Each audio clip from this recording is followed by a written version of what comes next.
They whispered she was one mission away from a complete breakdown, that the pressure would finally shatter what was left of her nerve.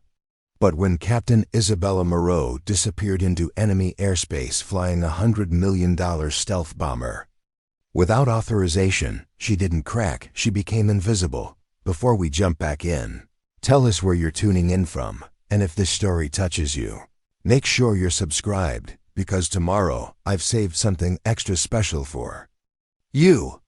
The Louisiana heat hung thick and oppressive as Captain Isabella Izzy Moreau stepped out of the transport vehicle at Barksdale Air Force Base. Her combat boots hit the scorching tarmac with the measured cadence of someone who'd learned to control every movement, every expression, every breath. The afternoon sun blazed down mercilessly, but she kept her flight jacket zipped halfway up despite the sweltering temperature, a barrier between herself and the world that seemed determined to find her breaking point. Isabella carried herself with the careful precision of someone walking on thin ice, not because she was fragile, but because everyone expected her to be. Her dark hair was pulled back in a regulation bun, so tight it seemed to stretch the skin around her temples. In her right hand, she gripped a worn leather portfolio that contained her transfer orders, psychological evaluations, and a stack of commendations that somehow felt heavier than accusations. The base sprawled before her like a monument to American air power, but Isabella's attention fixed immediately on the distinctive triangular silhouette sitting apart from the other aircraft. The B-2 Spirit, Silent Thunder, rested on the tarmac like a metallic phantom, its radar-absorbing composite skin drinking in sunlight and giving nothing back. While other aircraft gleamed under the harsh Louisiana sun, the stealth bomber seemed to exist in its own pocket of shadow, engineered to be unseen, undetected, untouchable. Isabella had flown B-2s before more combat missions than most pilots would see in their entire careers. But this particular aircraft felt different. Its service record was classified beyond her clearance level, but the way ground crews avoided looking directly at it told her everything she needed to know. This wasn't just any stealth bomber. This was the one they used when invisibility wasn't enough, when the mission required someone willing to disappear completely. "You lost, Captain?" The voice belonged to a young airman whose crisp uniform and spotless boots marked him as someone who'd never seen anything more dangerous than a training exercise. He squinted at her through designer sunglasses that probably cost more than her monthly flight pay, his tone carrying the casual indifference reserved for people who clearly didn't belong. Isabella didn't respond. She'd learned that silence was often more powerful than words, especially when people expected her to defend herself or explain her presence. Instead, she adjusted the strap of her flight bag and continued walking toward the operations building, her footsteps echoing off the concrete with the steady rhythm of someone who belonged exactly where she was.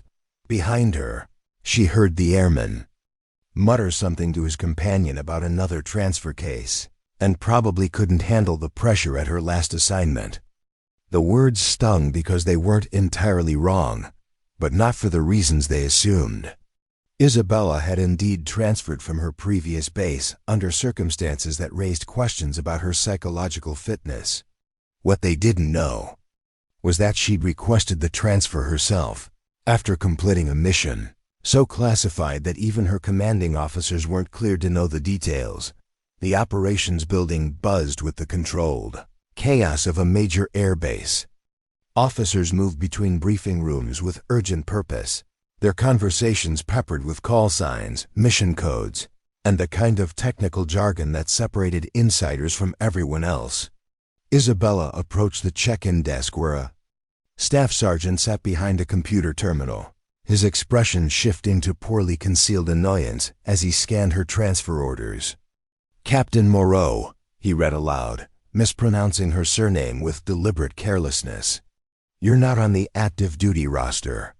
Looks like you're flagged for psychological evaluation before flight clearance."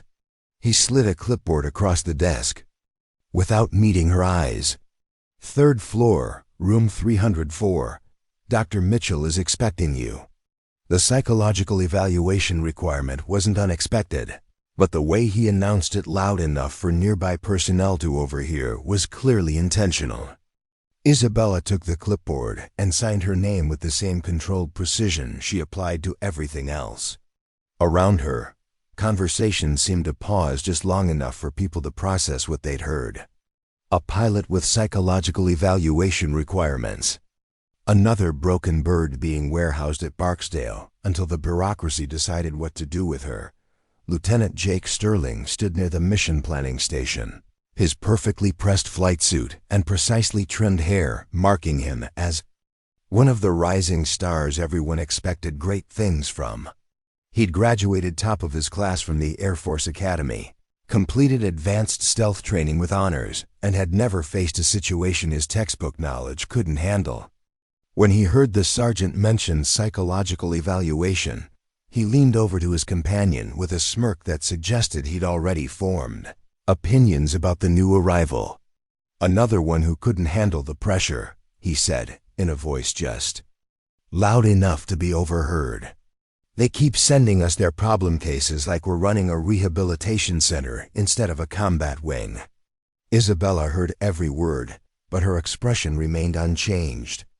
She'd been dealing with assumptions about her mental state for months now, ever since the incident that had ended her previous assignment. What these young pilots didn't understand was that surviving certain kinds of missions changed you in ways that psychologists could measure but never fully comprehend. The evaluations weren't about whether she was broken. They were about whether she could still function within normal parameters after seeing things that weren't supposed to exist. Chief Master Sergeant Rosa Valdez watched the scene unfold from behind the duty desk, her experienced eyes taking in details that the younger personnel missed.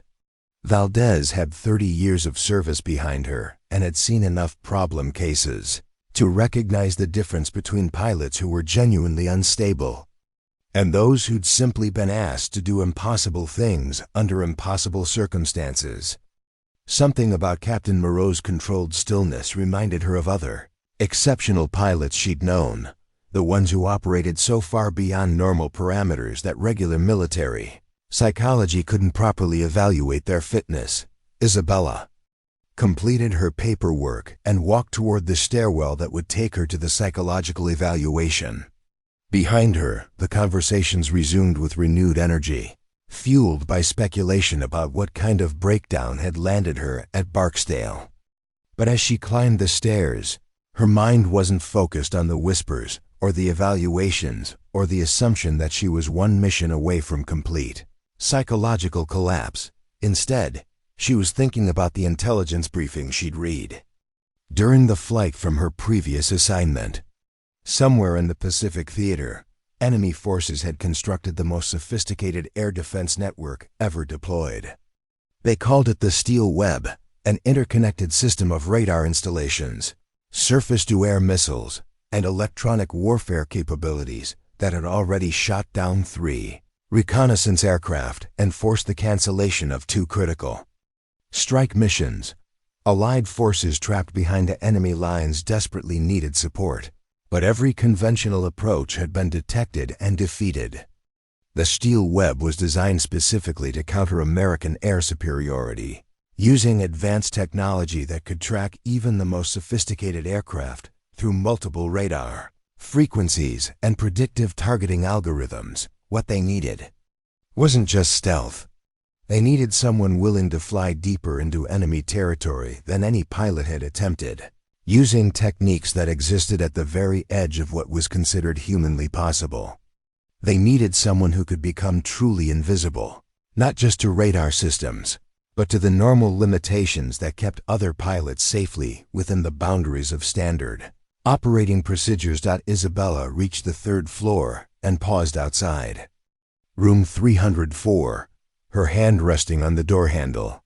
Inside, Dr. Mitchell was waiting with his evaluation forms and psychological assessments, ready to determine whether she was stable enough to return to active flight status. What he wouldn't understand was that stability, in her case, wasn't about maintaining normal stress responses or adhering to standard Behavioral patterns. It was about remaining functional while operating so far beyond normal human limitations that the very act of survival required a fundamental redefinition of what was possible. The brass thought pressure would make her crack. What they didn't realize was that she'd already been compressed into something far harder than they could imagine. She turned the handle and stepped inside, ready to convince one more evaluator that she was fit for duty. Because somewhere out there, beyond the reach of conventional aircraft and normal human courage, a mission was waiting that only she could complete. And when the time came, she wouldn't crack under pressure.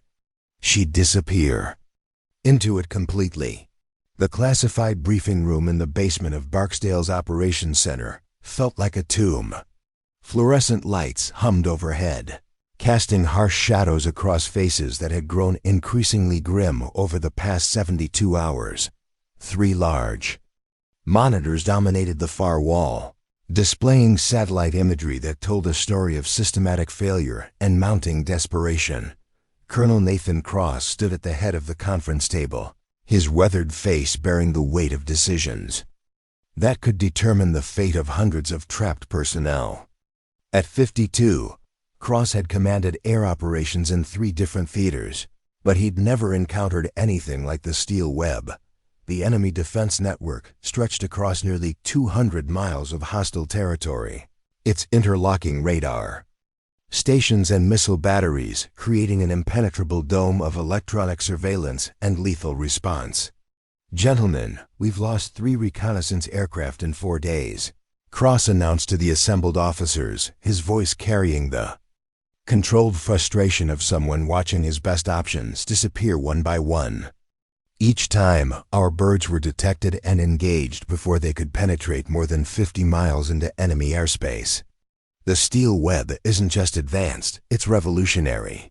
The largest monitor displayed a tactical overview that looked more like a spider's web than a traditional air defense system. Red dots marked confirmed radar installations, while yellow triangles indicated suspected missile sites. Purple zones showed areas of overlapping coverage where even stealth aircraft had been tracked and targeted. The pattern was both beautiful and terrifying, a perfect synthesis of technology and strategy designed specifically to counter American air superiority. Captain Marcus Blake, the wing's most decorated B-2 pilot, leaned forward in his chair with the confidence of someone who'd never encountered a mission he couldn't complete. His flight record was flawless, his technique textbook perfect, and his ego proportional to both. "Sir, with respect, those were reconnaissance birds. They're not designed for deep penetration missions. Give me silent thunder and I'll punch through. They're grid like it's made of paper." Several officers nodded in agreement. Blake's reputation was built on precision flying and unwavering nerve under pressure. If anyone could penetrate the steel web, conventional wisdom suggested it would be him. But Cross had access to intelligence that painted a more sobering picture of what they were facing. "Captain Blake, the last aircraft we lost was a modified B-2 flying the exact profile you're suggesting," Cross replied, advancing to the next slide. Pilot had over 2,000 hours in stealth aircraft, including combat missions in 3 different theaters. The steel web detected him at 130 miles out and maintained lock through 47 minutes of evasive maneuvering. The room fell silent as the implications sank in. If a B-2 Spirit, the most advanced stealth aircraft in the American arsenal, could be tracked and targeted by the steel web, then conventional stealth tactics were obsolete. The enemy had developed countermeasures that rendered billions of dollars in American technology virtually useless. Lieutenant Jake Sterling studied the tactical display with the analytical mindset of someone trained to solve problems through superior technology and flawless execution. "What about electronic warfare support? If we can jam their radar frequencies while a bomber penetrates their perimeter." "Already tried," interrupted Major Diana Foster, the wing's intelligence officer. Her laptop was open to a classified assessment that made for grim reading. The steel web uses frequency-hopping radar that cycles through 18 different bands every 12 seconds. Their system is designed to identify and counter jamming attempts in real time. Every electronic warfare technique we've thrown at them has been neutralized within minutes. The tactical situation was unprecedented. For decades, American air power had relied on technological superiority to overcome enemy defenses. Stealth technology, precision-guided munitions, and electronic warfare had created an assumption that any target could be reached given sufficient planning and resources. The steel web represented a fundamental challenge to that assumption, an enemy system that had not only matched American technology but had specifically designed countermeasures for it. Cross advanced to the next slide, revealing the human cost of their repeated failures. Satellite imagery showed forward operating base Crosswind, a small installation deep in enemy territory where 230 American personnel were trapped without resupply or evacuation options. The base's defensive perimeter was shrinking daily as enemy forces tightened their siege. Intelligence estimates gave them less than a week before their position became completely untenable. These people volunteered for a reconnaissance mission that was supposed to last 48 hours, Cross said, his voice heavy with the responsibility of command. They've been cut off for 6 days because we can't get close enough to provide support or extraction. Every day we delay, their situation becomes more desperate. The images were stark and unforgiving.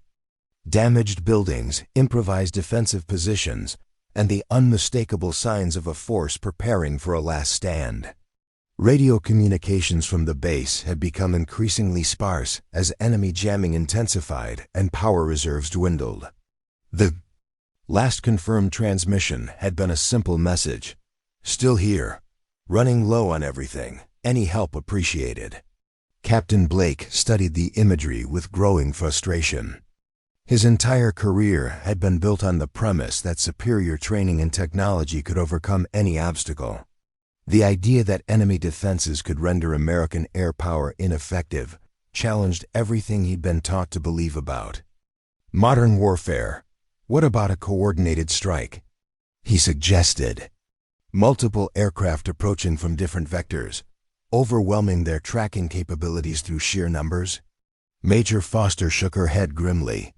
The steel web's targeting algorithms are designed for exactly that scenario. Their system can simultaneously track and engage up to 36 separate targets across multiple altitude bands. A coordinated strike would just give them more opportunities to demonstrate their capabilities. The room descended into the kind of frustrated silence that follows the realization that conventional solutions are inadequate. These were exceptional pilots and tactical officers, accustomed to finding ways around seemingly impossible obstacles.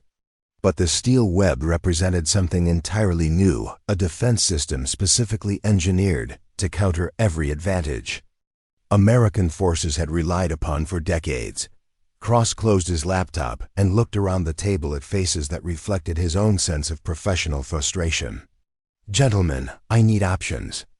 Unconventional options. Because in 72 hours, I have to brief the Joint Chiefs on why we can't extract our own people from a tactical situation. That should be well within our capabilities." Outside the briefing room, normal base operations continued with the efficient bustle of a major military installation. Personnel moved between buildings with purposeful urgency. Aircraft launched and recovered on training missions, and the daily business of maintaining American air power proceeded without interruption. But inside the basement conference room, a small group of officers grappled with the uncomfortable reality that their most advanced technology had been rendered obsolete by an enemy that understood their capabilities better than they'd understood their own limitations. The steel web wasn't just a defensive system, it was a message. A demonstration that American technological superiority could be neutralized by superior strategy and preparation. And until someone found a way to penetrate its defenses, 230 American servicemen and women would remain trapped in an increasingly desperate situation. What they needed wasn't just a pilot. They needed someone willing to fly beyond the boundaries of established tactics, someone who could operate in the spaces between conventional wisdom and impossible necessity. Someone who could disappear not just from radar screens, but from the normal limitations that kept other pilots safely within the bounds of survivable missions. They needed someone the enemy wouldn't expect, using techniques the enemy hadn't prepared. 4.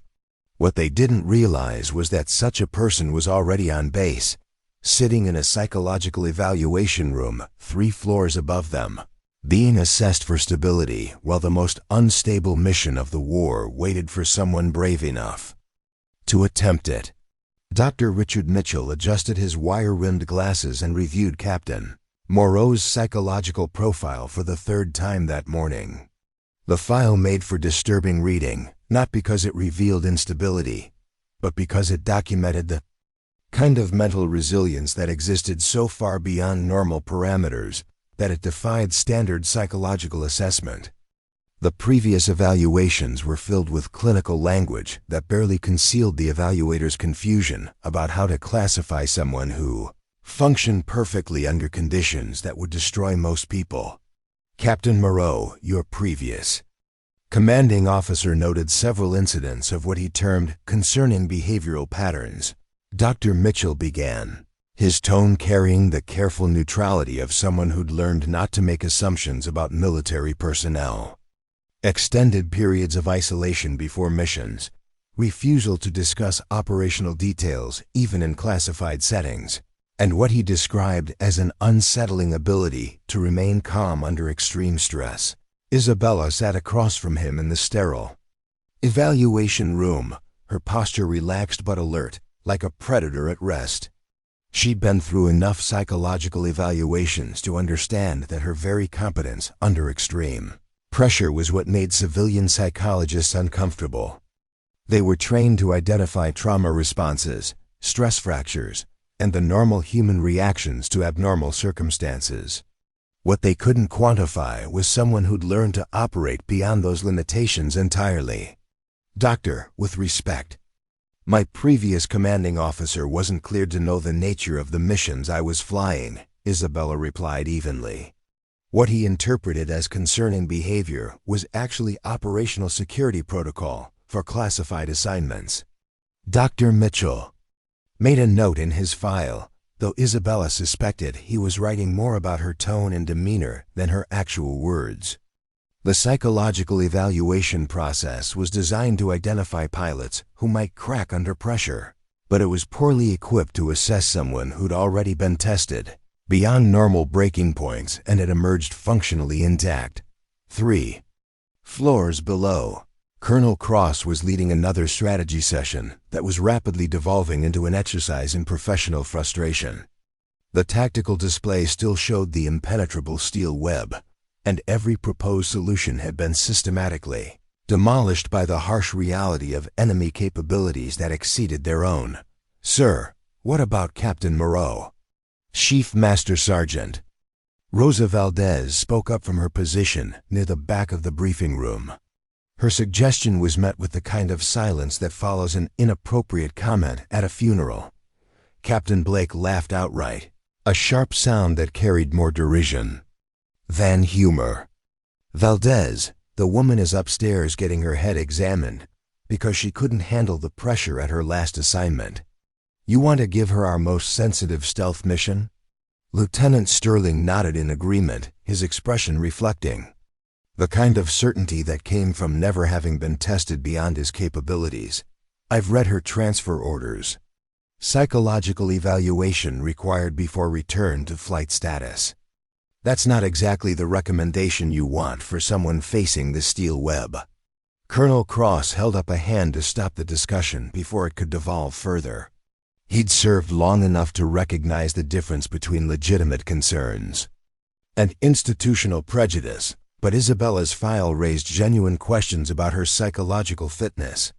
The previous commanding officer's report was filled with observations about her isolation, Her refusal to follow standard stress management protocols, and her tendency to volunteer for missions that other pilots considered impossible.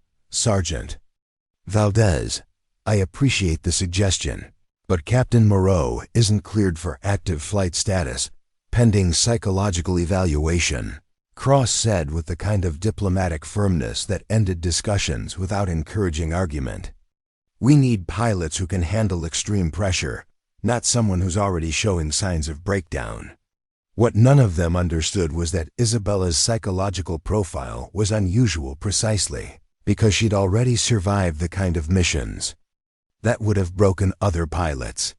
Her isolation wasn't antisocial behavior, it was the natural response of someone who'd operated in classified environments where discussing her experiences could result in treason charges.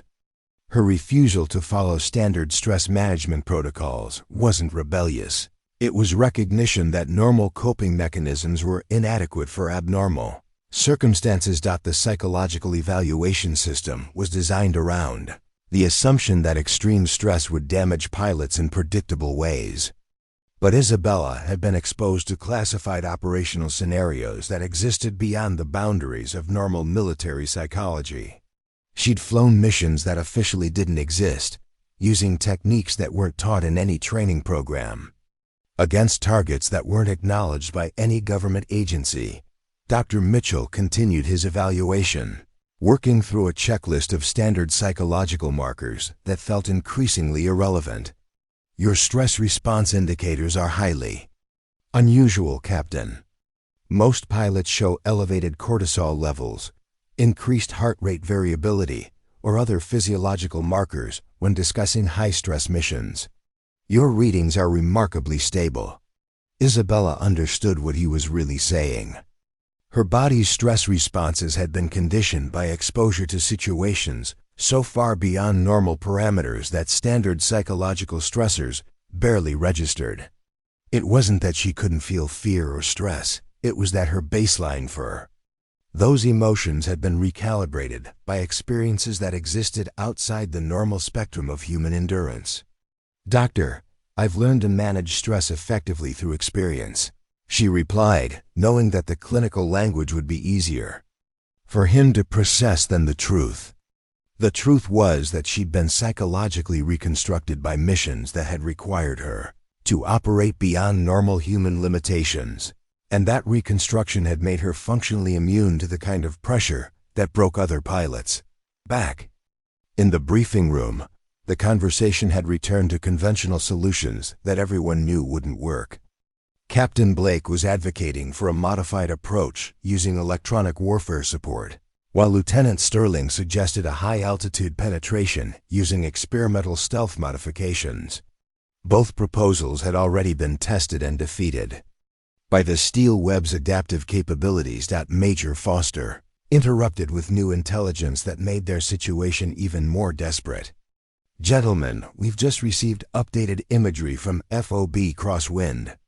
Enemy forces are within small arms range of their perimeter. Intelligence estimates they have less than 48 hours before their position is overrun. The time pressure was becoming unbearable. Every hour they spent developing conventional solutions was an hour closer to losing 230 American personnel to an enemy that had systematically neutralized every advantage American forces possessed. They needed someone willing to attempt something beyond conventional tactics, beyond standard operating procedures, beyond the normal boundaries of survivable missions. What they had instead was a series of pilots whose confidence was built on technological superiority that no longer existed, tactical procedures that had been rendered obsolete, and psychological conditioning that prepared them for normal combat operations rather than impossible circumstances. Colonel Cross dismissed the briefing with instructions to reconvene in 4 hours with new proposals, knowing that 4 hours wouldn't generate solutions that weeks of planning hadn't already produced.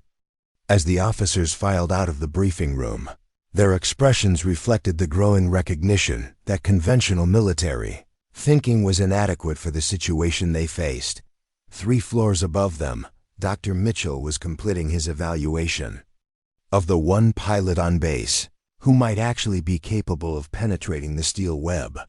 But instead of recognizing her unusual psychological resilience as an asset, he was documenting it as evidence of potential instability. His report would recommend continued psychological observation before returning her to active flight status, a recommendation that would keep her grounded while the mission that only she could complete slipped beyond the reach of conventional solutions. The irony was perfect and devastating. The military bureaucracy that prized psychological stability above all else was preventing their most psychologically resilient pilot from attempting the mission that required someone willing to operate beyond normal psychological limitations. They thought pressure would make her crack, but pressure was exactly what she'd been forged by. And while they debated her fitness for duty, the clock continued counting down toward a catastrophe that only she had the psychological conditioning to prevent. The classified file that Dr. Mitchell wasn't cleared to read told a different story entirely. Deep in the Pentagon's most secure servers, Isabella Moreau's actual service record painted the portrait of a pilot who hadn't broken under pressure. She'd been systematically rebuilt by it. Operation Phantom Echo, the mission that had ended her previous assignment, officially didn't exist. No congressional oversight, no media coverage, no acknowledgement in any public record. But in the shadowy world of special access programs, it represented the kind of operation that pushed human capability beyond theoretical limits and into uncharted psychological territory. Isabella had been selected for Phantom Echo precisely because her psychological profile indicated unusual resilience under extreme stress.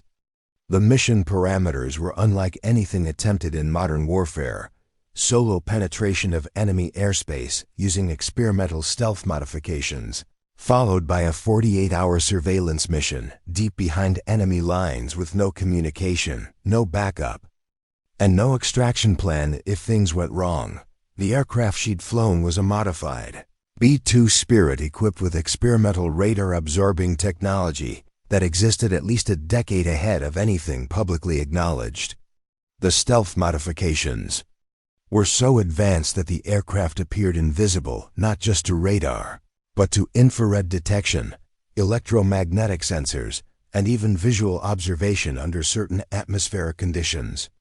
Flying it required a level of sensory deprivation that bordered on psychological torture. For 48 hours, Isabella had existed in a state of complete isolation, flying through enemy airspace in an aircraft that was essentially a technological ghost. No radio contact, no navigation beacons, no confirmation that friendly forces even knew her location. She'd been required to maintain perfect flight discipline while gathering intelligence on enemy installations that officially didn't exist. Using sensors that pushed the boundaries of what human pilots could process, the mission had succeeded beyond all expectations. Isabella had gathered intelligence that prevented a major terrorist attack and identified enemy capabilities that fundamentally changed American strategic planning. But the psychological cost had been severe. 48 hours of complete sensory isolation, combined with the stress of flying undetectable through hostile territory, had pushed her beyond normal human psychological parameters. When she'd returned to base, her commanding officer had been alarmed by her apparent emotional detachment and her inability to discuss the mission, even in classified settings.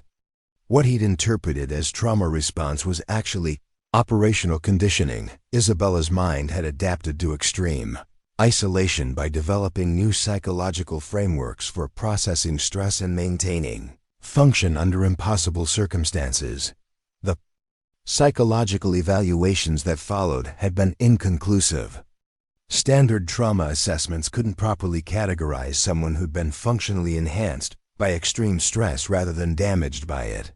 Her cortisol levels were abnormally stable, her sleep pattern showed no signs of stress-related disruption, and her cognitive function tests indicated improved performance rather than degradation. But her social interactions had changed dramatically. Isabella had become increasingly isolated, not because of psychological damage, but because normal human conversation felt inadequate after experiencing complete sensory deprivation for 48 hours. She'd developed what psychologists termed operational dissociation, the ability to compartmentalize extreme experiences so completely that they didn't interfere with normal function. Her previous commanding officer, Colonel James Harrison, had been deeply uncomfortable with these changes. Harrison was an experienced pilot himself, but Phantom Echo had pushed Isabella into psychological territory that he couldn't understand or properly evaluate. Her calm demeanor under extreme stress, her ability to function without normal emotional support systems, and her tendency to volunteer for impossible missions had convinced him that she was heading for a complete psychological breakdown. The transfer to Barksdale had been Harrison's attempt to get Isabella into a more conventional assignment where her unusual psychological conditioning wouldn't be tested beyond safe limits.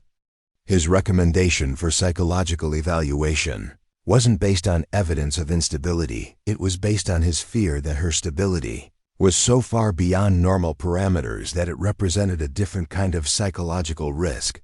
What Harrison hadn't understood was that Isabella's modifications weren't symptoms of trauma. They were adaptations that made her uniquely qualified for missions that existed beyond normal military parameters. Her emotional detachment wasn't psychological damage. It was operational efficiency. Her isolation was an antisocial behavior.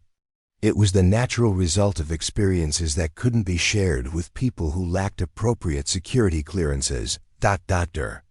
Mitchell continued his evaluation, working through psychological assessment protocols that were designed for normal military personnel rather than someone who'd been functionally reconstructed by classified operations.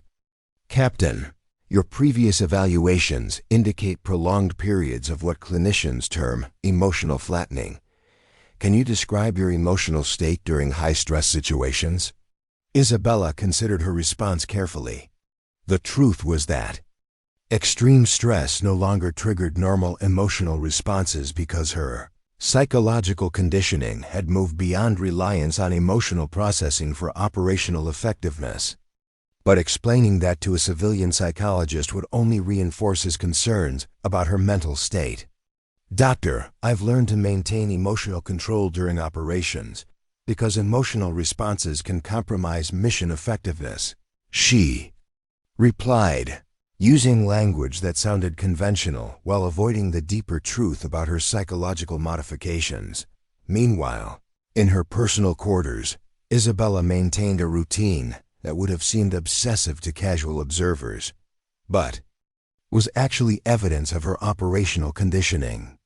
Every morning, she spent exactly 30 minutes in complete silence, practicing the kind of sensory isolation that had become second nature during Phantom Echo. Every evening, she reviewed classified technical manuals that weren't supposed to exist, maintaining her familiarity with experimental stealth techniques that pushed aircraft performance beyond official specifications. Her quarters were spartanly furnished, not because of aesthetic preferences, but because excessive sensory input had become distracting after prolonged exposure to complete deprivation. She'd learned to find comfort in simplicity, efficiency in minimalism, and psychological stability in environments that most people would find uncomfortably sterile. The photographs on her desk weren't family pictures or personal mementos. They were satellite images of terrain features from her previous missions, maintained as navigation references for psychological exercises that kept her operational conditioning sharp. To casual observers, they might have seemed like evidence of unhealthy obsession with military operations. In reality, they were training aids for maintaining capabilities that existed beyond normal pilot qualifications. Isabella's relationship with her aircraft had also evolved beyond normal pilot-machine interface. During Phantom Echo, she'd spent so long merged with experimental avionics systems that the boundary between human consciousness and machine function had become permeable.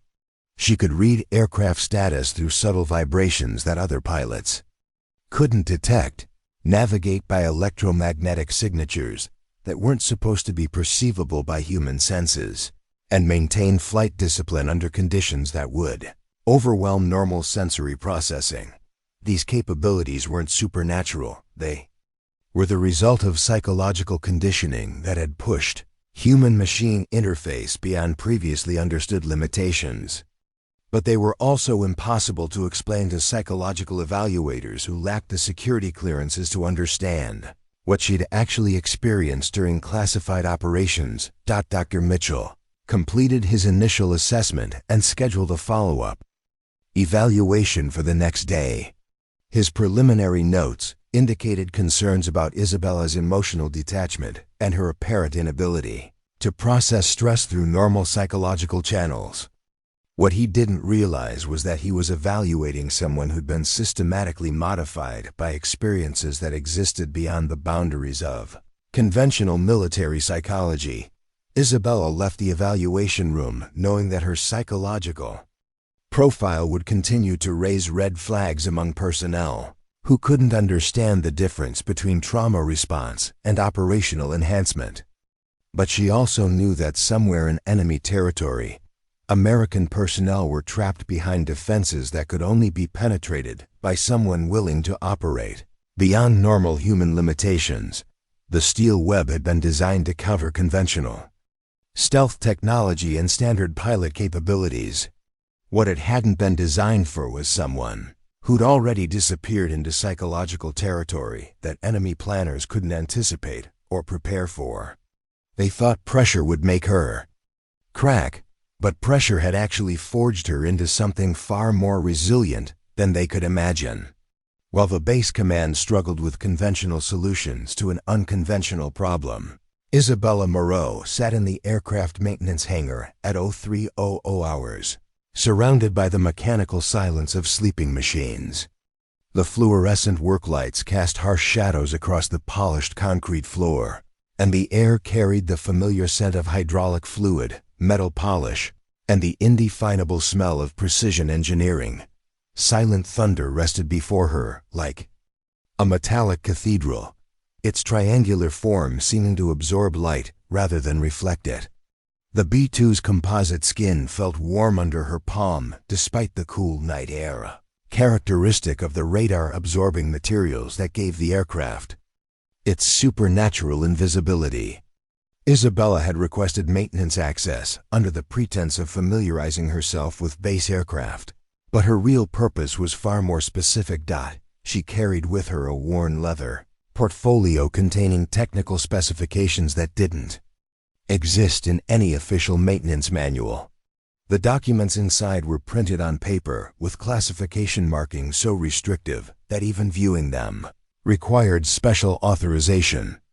But Isabella's security clearance extended into regions of government operations that most base personnel couldn't imagine, and the techniques documented in her private collection represented the cutting edge of stealth aircraft modification.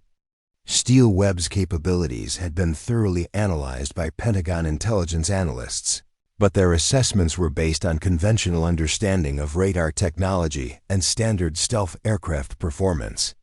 What they hadn't considered was the possibility of pushing stealth technology beyond its official parameters using modifications that existed in the shadowy realm of experimental military research. Isabella opened her portfolio and spread several technical diagrams across a maintenance workbench. The modifications she was studying weren't theoretical. She'd used similar techniques during Operation Phantom Echo, flying an aircraft that had been temporarily enhanced beyond its normal stealth capabilities. The process was complex, dangerous, and absolutely prohibited without explicit authorization from the highest levels of government. But the modifications were also exactly what would be needed to penetrate the steel web. The first diagram showed electromagnetic signature suppression techniques that could reduce a B-2's radar cross-section by an additional 70%. The modification involved recalibrating the aircraft's electrical systems to minimize electromagnetic emissions and installing temporary shielding that would render the bomber nearly invisible to even the most sophisticated detection equipment. Second diagram detailed flight profile modifications that would allow a stealth bomber to operate at altitudes and speeds that push the aircraft beyond its normal performance envelope. Flying these profiles required pilot conditioning that existed far beyond standard training, the kind of conditioning that Isabella had developed during her classified missions. She studied the technical specifications with the methodical attention of someone who understood that success and failure often separated by microscopic margins of precision. Every electromagnetic signature had to be minimized, every flight parameter optimized, every system modification calculated to perfection. The steel web's detection capabilities were formidable, but they were designed around assumptions about American stealth technology that could be rendered obsolete by someone willing to operate beyond official specifications. Isabella pulled out a classified intelligence brief that she'd acquired through channels that didn't officially exist.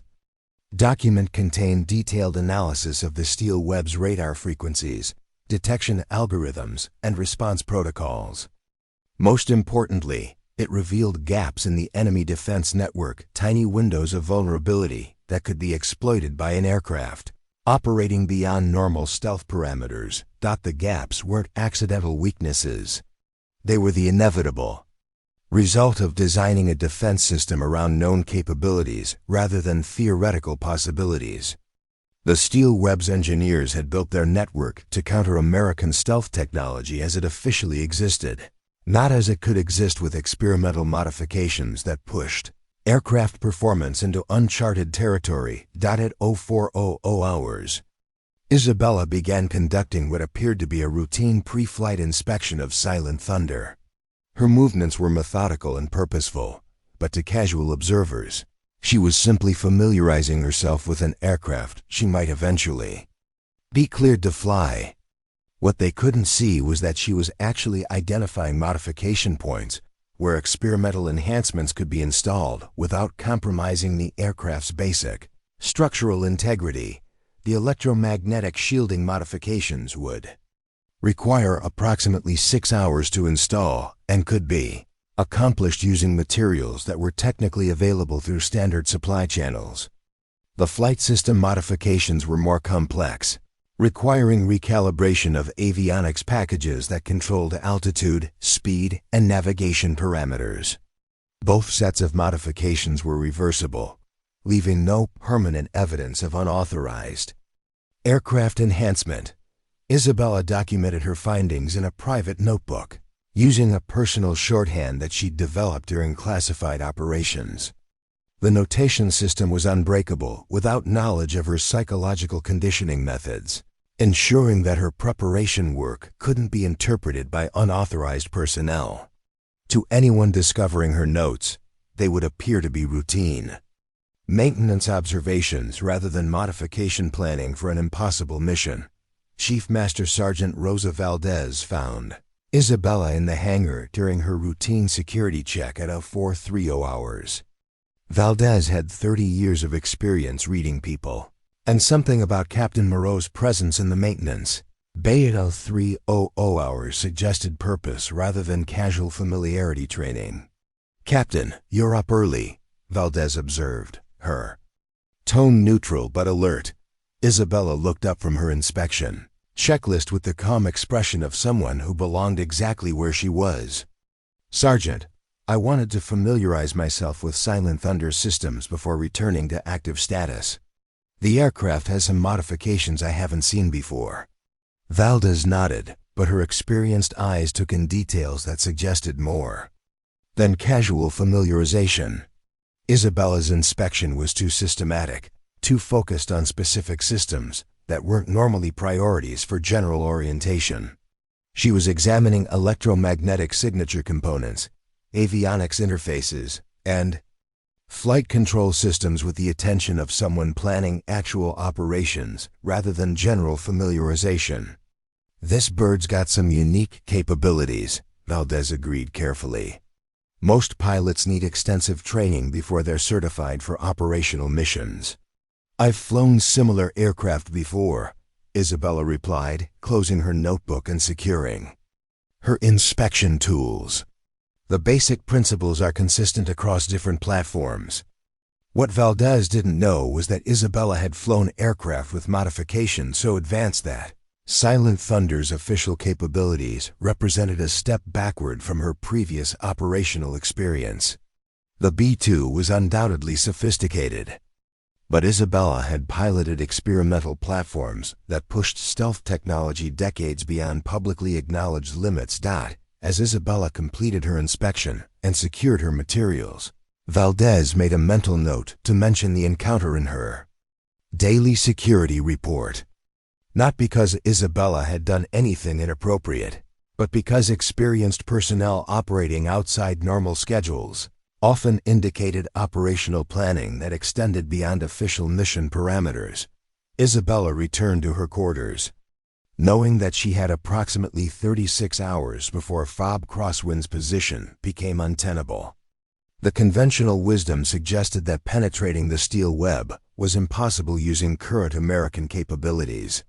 But conventional wisdom was based on officially acknowledged technology rather than experimental modifications that existed in the classified margins of military research. The modification she'd identified would push Silent Thunder beyond its normal stealth parameters, creating an aircraft capable of penetrating enemy defenses that had been designed to counter conventional stealth technology. But implementing those modifications would require authorization that she knew wouldn't be granted, resources that weren't officially available, and technical expertise that existed beyond normal maintenance protocols. What she had instead was her own experience with experimental stealth modifications, access to classified technical specifications that documented theoretical possibilities, and the psychological conditioning necessary to fly an aircraft operating beyond its normal performance. Envelope. The combination wasn't officially sufficient, but it was actually more than sufficient for someone willing to operate beyond the boundaries of official military procedure. The steel web had been designed to stop conventional stealth aircraft flown by conventionally trained pilots using conventional tactics. What it hadn't been designed to stop was an aircraft modified beyond official specifications, flown by someone whose psychological conditioning existed beyond normal pilot parameters, using techniques that officially didn't exist. Isabella set her alarm for 0600 hours and began the meditation routine that she'd developed during Operation Phantom Echo: complete sensory isolation, systematic breathing control, and mental preparation for extended periods of psychological stress.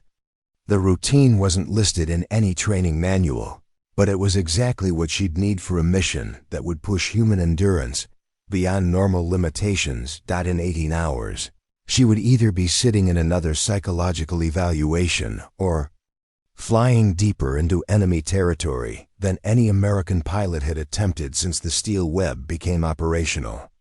The choice wasn't really a choice at all. It was the inevitable result of being the only person on base who understood that impossible missions were only impossible until someone with the right conditioning decided to attempt them. Preparing and narrating this story took us a lot of time, so if you are enjoying it, subscribe to our channel. It means a lot to us. Now back to the story. The emergency briefing at 1400 hours carried the weight of impending catastrophe. Colonel Cross stood before a room of increasingly desperate officers, his face bearing the exhaustion of someone who'd spent 72 hours searching for solutions that didn't exist. The tactical display showed FOB Crosswind's deteriorating situation in stark, unforgiving detail. "Gentlemen, we've received final communication from Crosswind," Cross announced, his voice carrying the controlled grief of a commander watching his people slip beyond his ability to help them. "Enemy forces have breached their outer perimeter. They're estimating 18 hours before their position is completely overrun." The satellite imagery was brutal in its clarity. The small forward operating base was surrounded by enemy forces that had systematically tightened their siege over the past week. Defensive positions were failing, Ammunition reserves were critically low, and medical supplies had been exhausted 2 days earlier. The 230 American personnel trapped inside weren't just facing capture, they were facing execution by an enemy force that had demonstrated no interest in taking prisoners.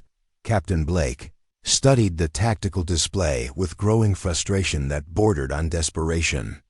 His confidence had been systematically eroded by the repeated failure of conventional solutions, and the 18-hour deadline felt like a personal indictment of his abilities as an elite pilot. "Sir, there has to be something we're missing. Some vulnerability in the steel web that intelligence hasn't identified." Major Foster shook her head grimly. "Marcus, we've analyzed every frequency, every detection algorithm, every possible approach vector. The steel web isn't just advanced, it's specifically designed to counter every stealth capability we possess. Our most sophisticated aircraft are being tracked and targeted as effectively as World War II bombers." Lieutenant Sterling leaned forward with the kind of desperate intensity that follows the realization that textbook solutions are inadequate for real-world catastrophes. "What about a suicide mission? Someone volunteers to penetrate the steel web, knowing they won't make it back, but gets close enough to call in coordinates for a conventional strike?" The suggestion hung in the air like an admission of defeat. These were exceptional pilots discussing sacrificing one of their own because they couldn't conceive of any other solution. The steel web had reduced American air power to kamikaze tactics, a psychological victory for the enemy that extended far beyond the tactical situation at FOB. Crosswind. Colonel Cross closed his eyes for a moment, weighing options that ranged from inadequate to impossible. "Sterling, even a suicide run requires penetrating far enough into enemy airspace to establish targeting coordinates. Every pilot we've sent has been shot down before reaching the target area.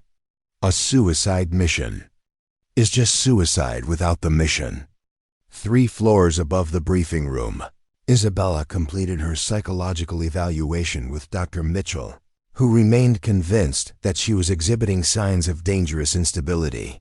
His final assessment recommended continued psychological observation and indefinite grounding pending further evaluation by specialists at Walter Reed Medical Center.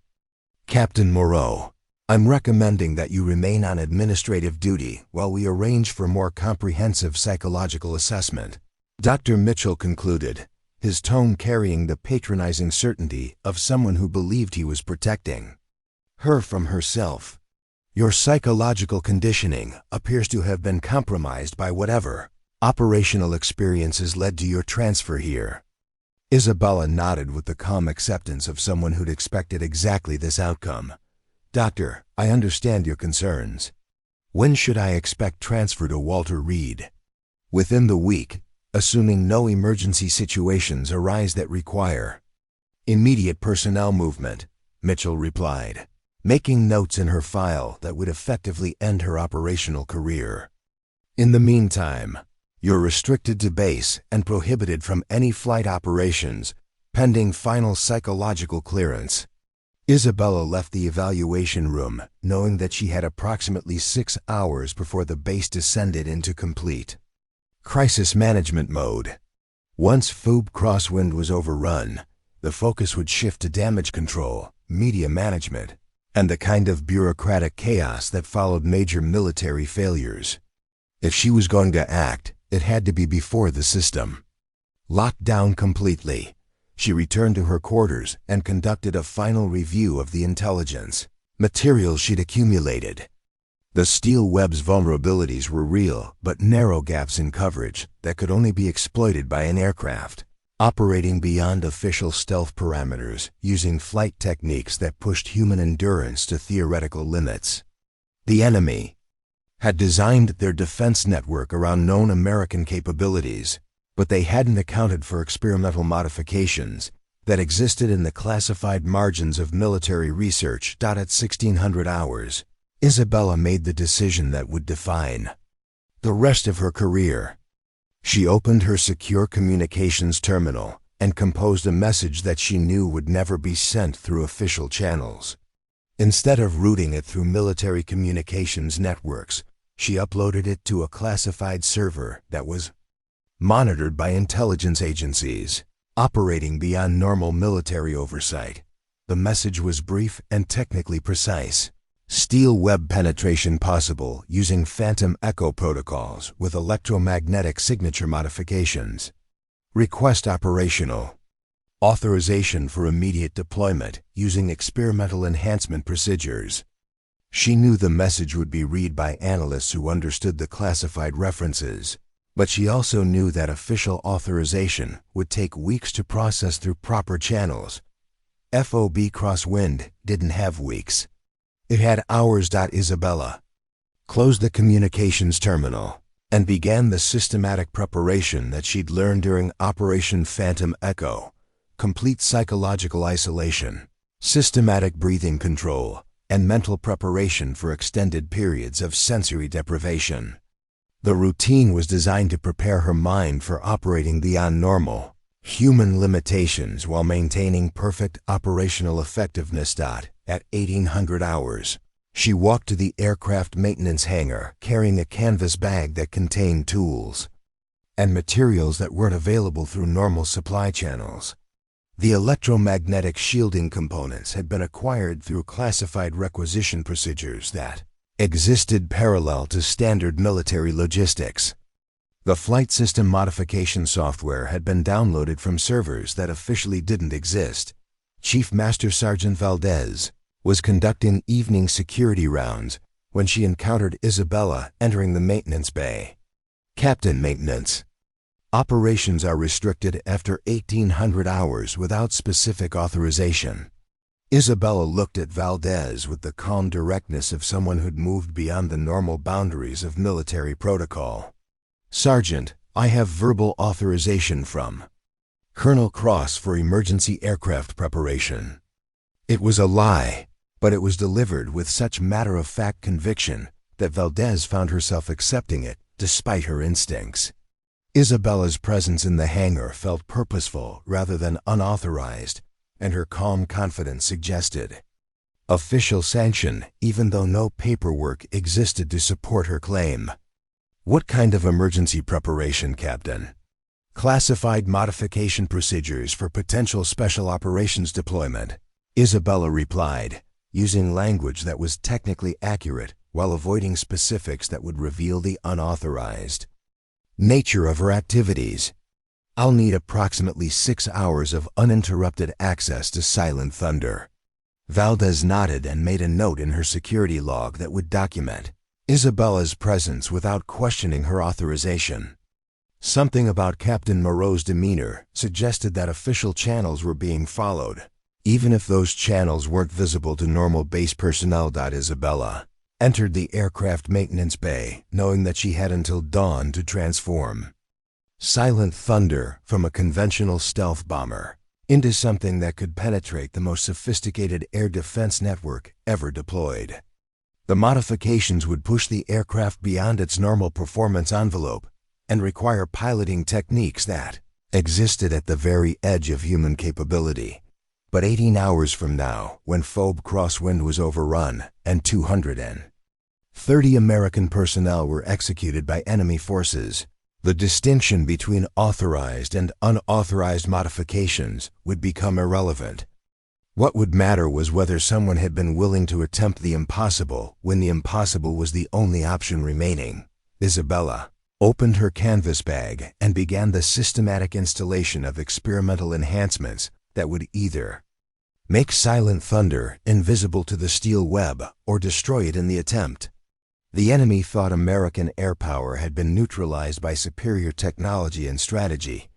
They were about to discover that technology and strategy meant nothing when faced with someone who'd been psychologically conditioned to operate beyond the normal boundaries of both. The maintenance hangar at 0200 felt like a shrine to precision engineering.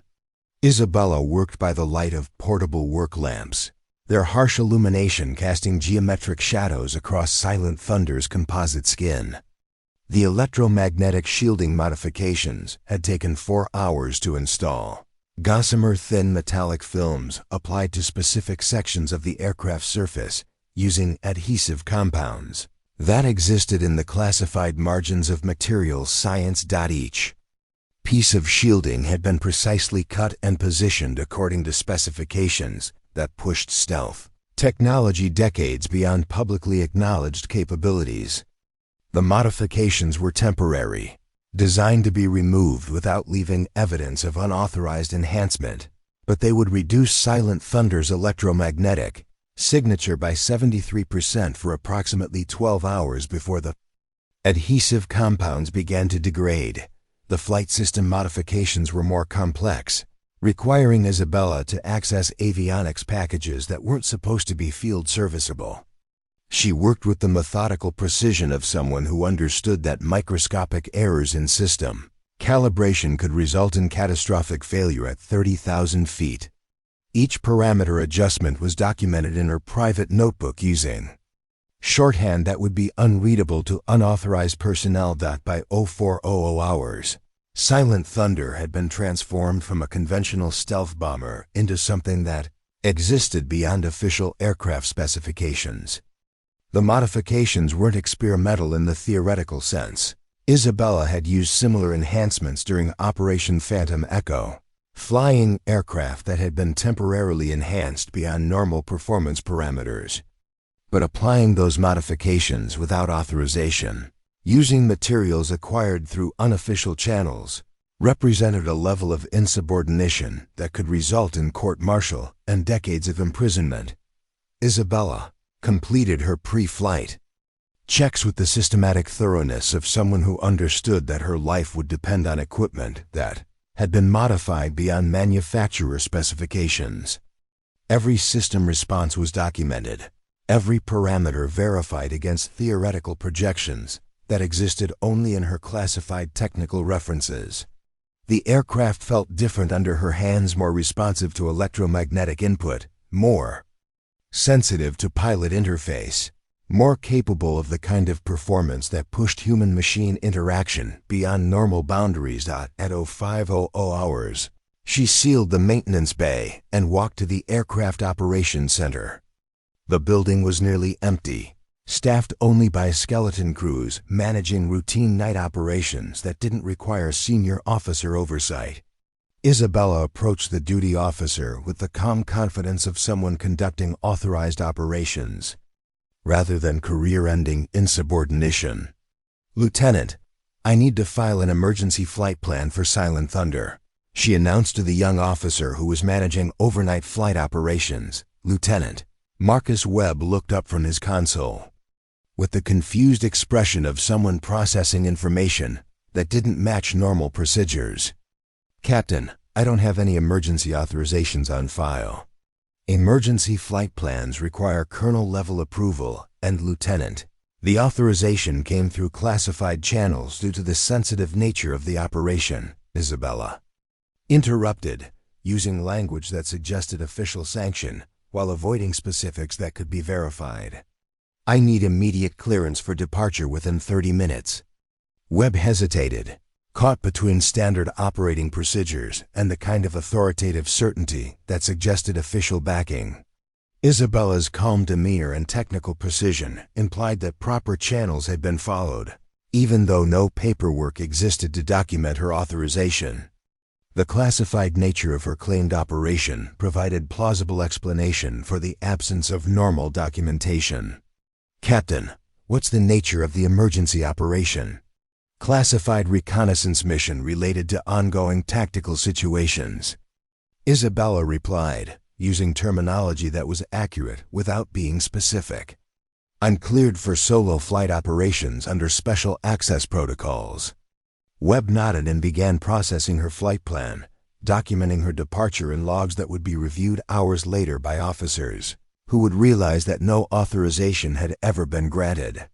But by then, Isabella would be deep in enemy airspace, far beyond the reach of administrative corrections or command intervention. At 0530 hours, Isabella walked across the tarmac towards Silent Thunder, carrying her flight bag and the psychological conditioning that had been forged during Operation Phantom Echo. The aircraft sat in the pre-dawn darkness like a technological ghost, its modified surface absorbing hangar lights and security illumination without reflection. Even to experienced ground crews, the bomber seemed somehow less substantial than it should have been, a visual effect of the electromagnetic modifications that altered how light interacted with its composite skin. Isabella climbed into the cockpit and began the startup sequence that would either validate months of preparation or destroy her career in spectacular fashion. The avionics responded differently than standard B-2 operations, displaying readouts that reflected the enhanced capabilities provided by her unauthorized modifications. Every system parameter had been pushed beyond normal operational limits, creating an aircraft that could theoretically penetrate defenses that had been designed to counter conventional stealth technology. The engines spooled up with the deep, controlled roar of precision engineering operating at the peak of its capabilities. Ground crews across the base turned toward the unexpected sound, confused by aircraft operations that weren't reflected in their duty schedules. But Isabella had chosen her timing carefully. The shift change between night and day operations created a window of administrative confusion where unauthorized activities could occur without immediate challenge. She began taxiing toward the active runway, her movements deliberate and purposeful, despite the complete absence of official authorization. The control tower was staffed by a single controller, who was managing minimal overnight traffic and wasn't expecting emergency departures that hadn't been properly coordinated. "Silent Thunder, this is Barksdale Tower," came the voice over her. "Radio, I don't show you on my departure schedule. Please confirm your authorization for runway access." Isabella keyed her radio with the calm professionalism of someone conducting routine operations. "Barksdale Tower, Silent Thunder requesting immediate departure clearance for classified special operations mission. Emergency authorization through Colonel Cross."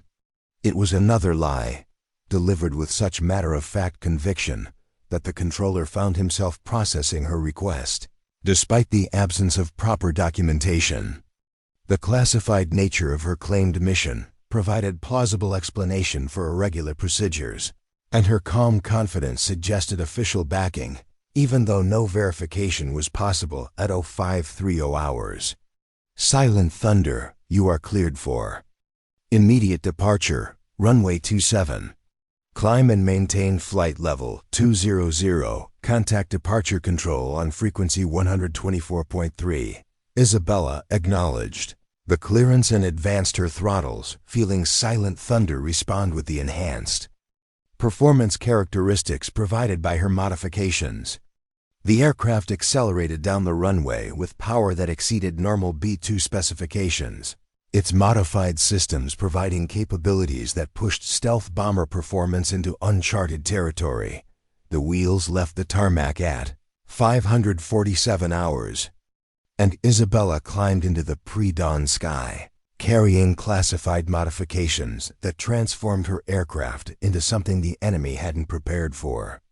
Behind her, Barksdale Air Force Base continued its routine operations, unaware that their most sensitive stealth bomber had just departed on an unauthorized mission that would either save 230 American lives or end in the most spectacular military failure in recent history. In the control tower, the duty controller made routine log entries documenting Silent Thunder's departure, noting the classified nature of the mission and the emergency authorization that he assumed had been processed through proper channels.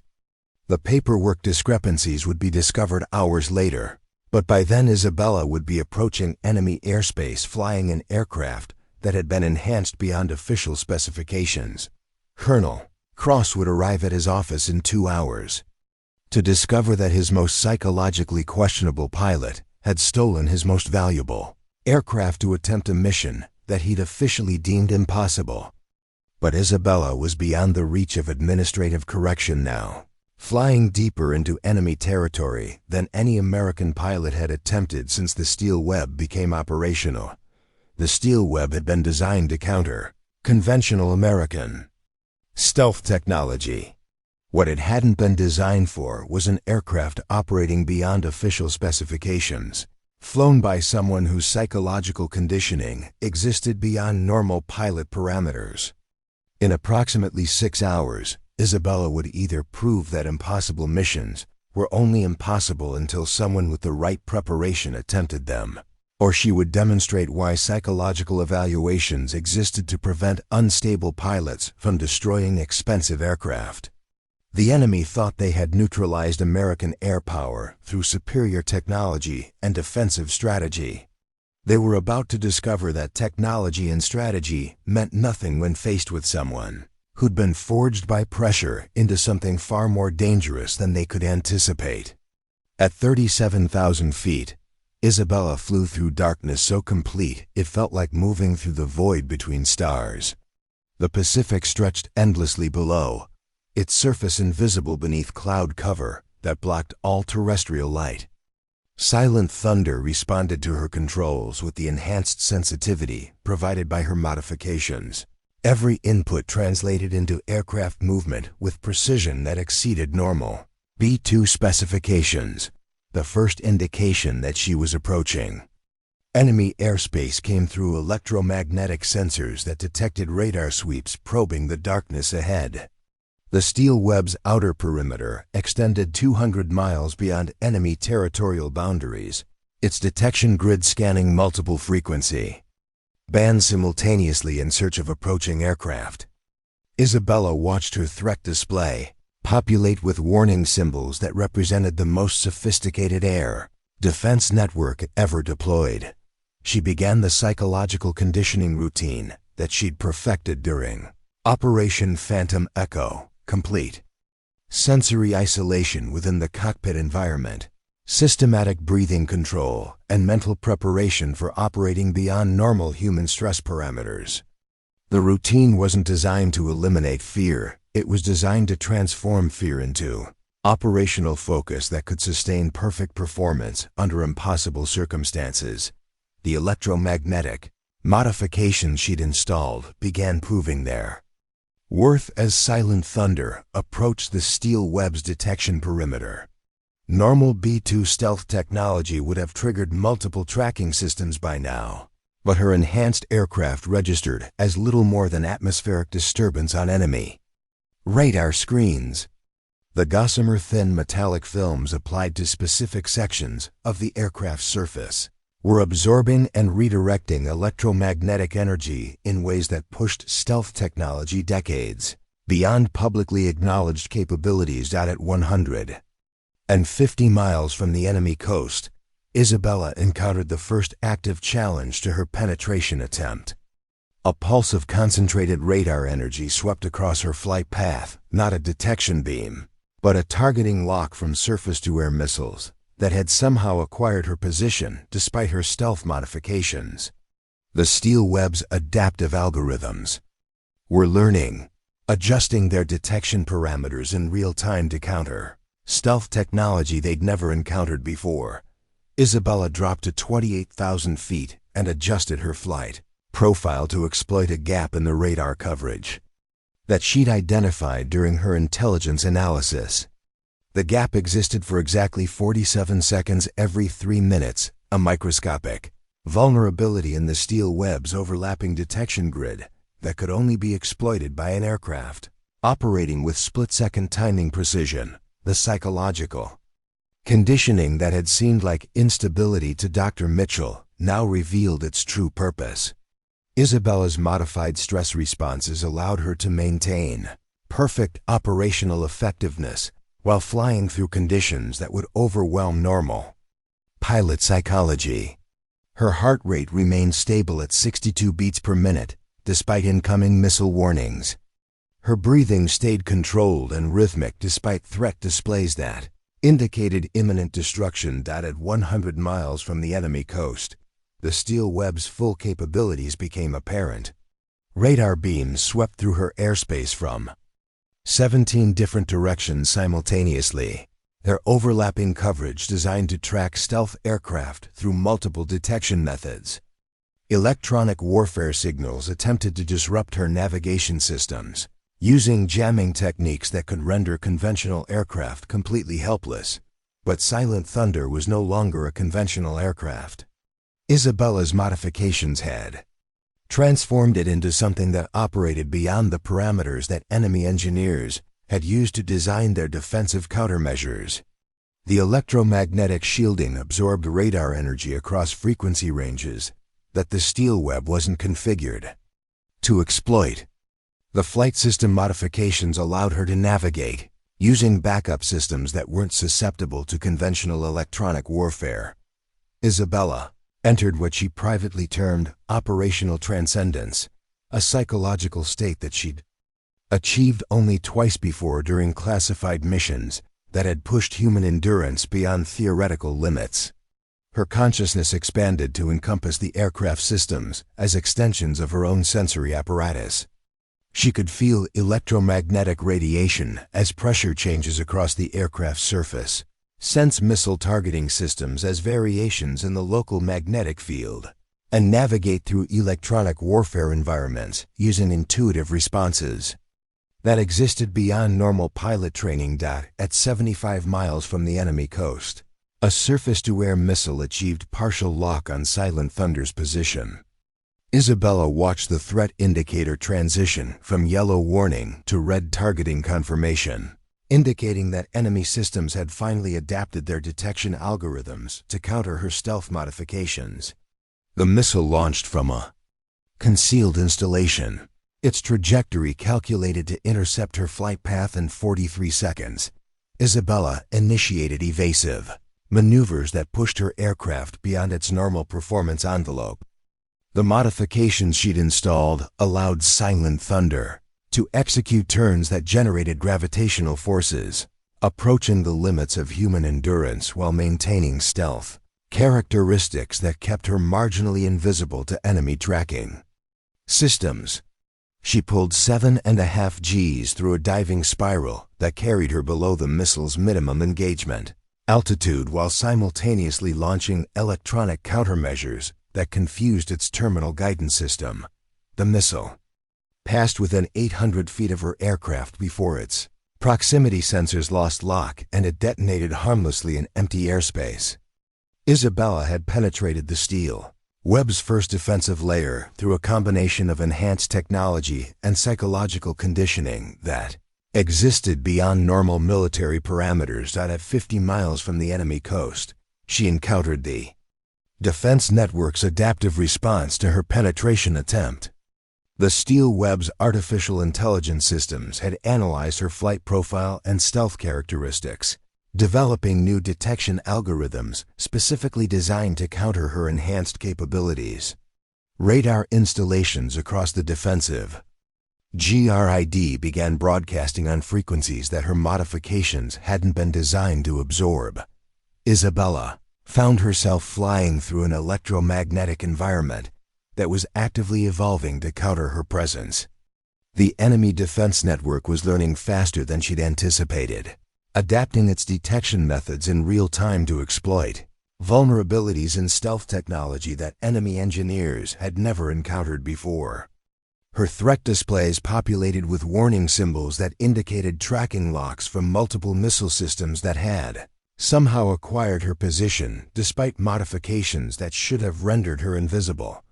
She descended to 15,000 feet and initiated flight procedures that she'd developed during Operation Phantom, echo techniques that pushed pilot psychology beyond normal stress parameters while maintaining perfect operational effectiveness. The procedures weren't taught in any training program because they required psychological conditioning that existed beyond standard military preparation. At 25 miles from the enemy coast, Isabella achieved what military theorists had deemed impossible. She had penetrated the steel web's defensive perimeter using an aircraft that had been enhanced beyond official specifications, flown by someone whose psychological conditioning allowed her to operate beyond normal human limitations. The most sophisticated air defense network ever deployed had been rendered ineffective by modifications that pushed American technology into uncharted territory. But penetrating the steel web was only the beginning of her mission. Ahead lay enemy territory where Phobe Crosswind was fighting its final battle against overwhelming odds. Isabella had proven that impossible defensive networks could be defeated by someone willing to operate beyond normal boundaries.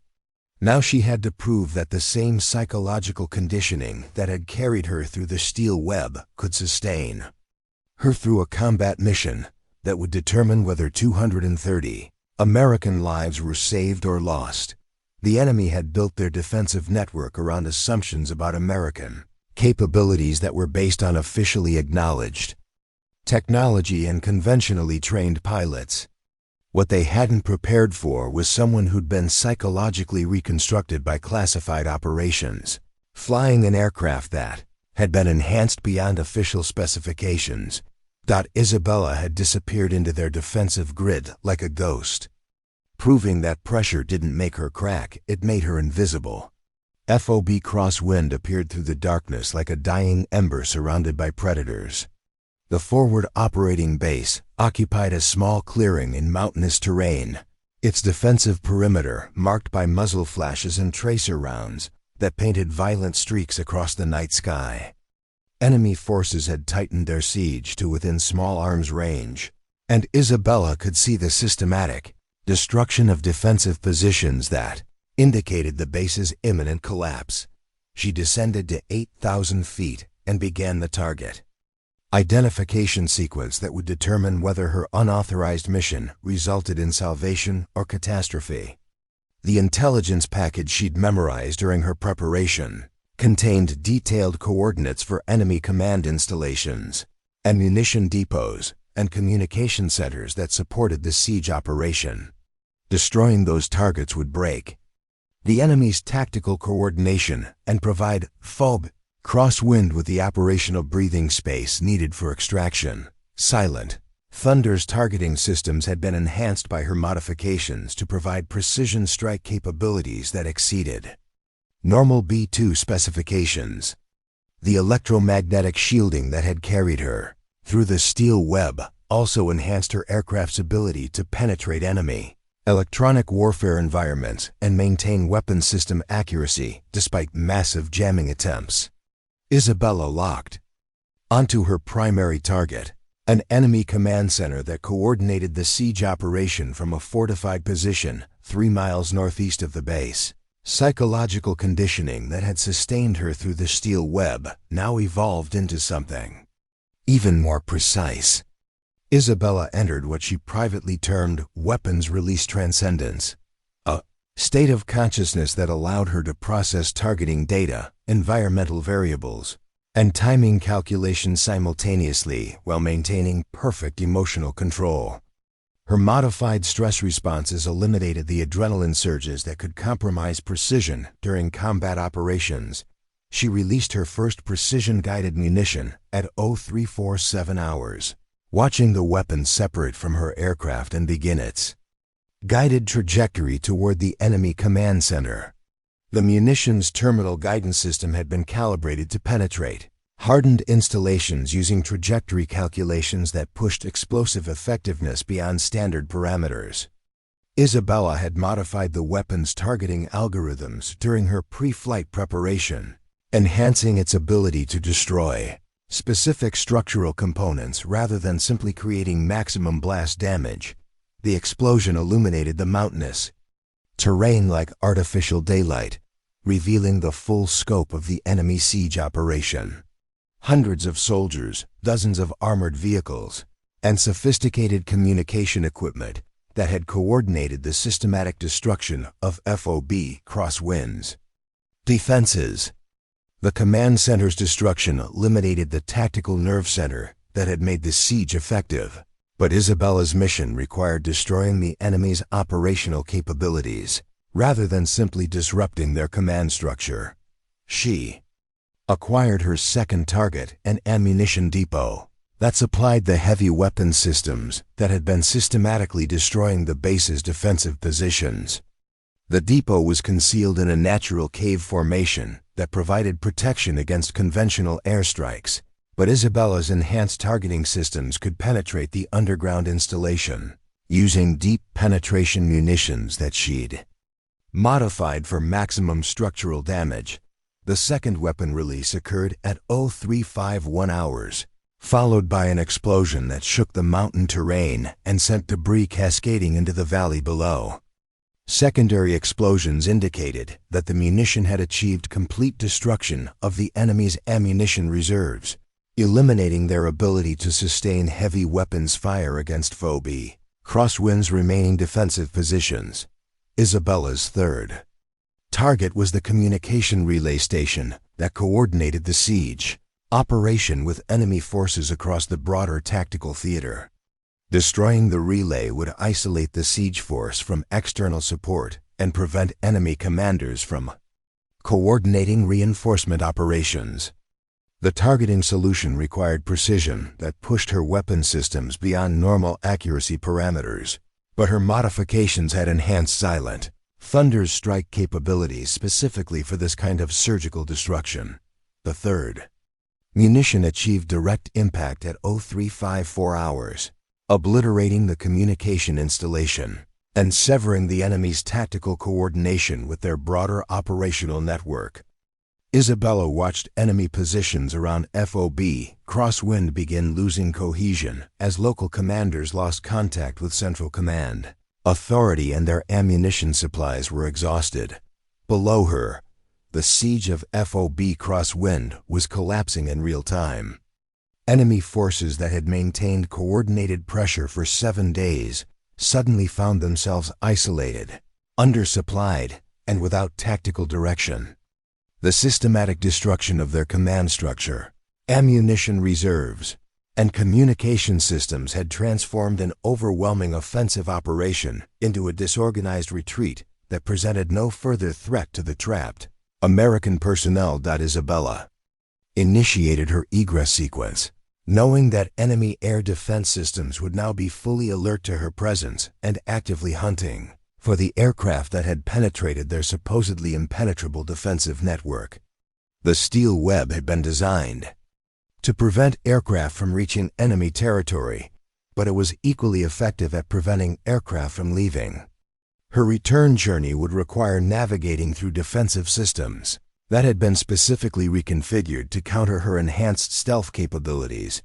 She climbed to 22,000 feet and began the psychological preparation routine that would sustain her through another penetration of enemy defenses.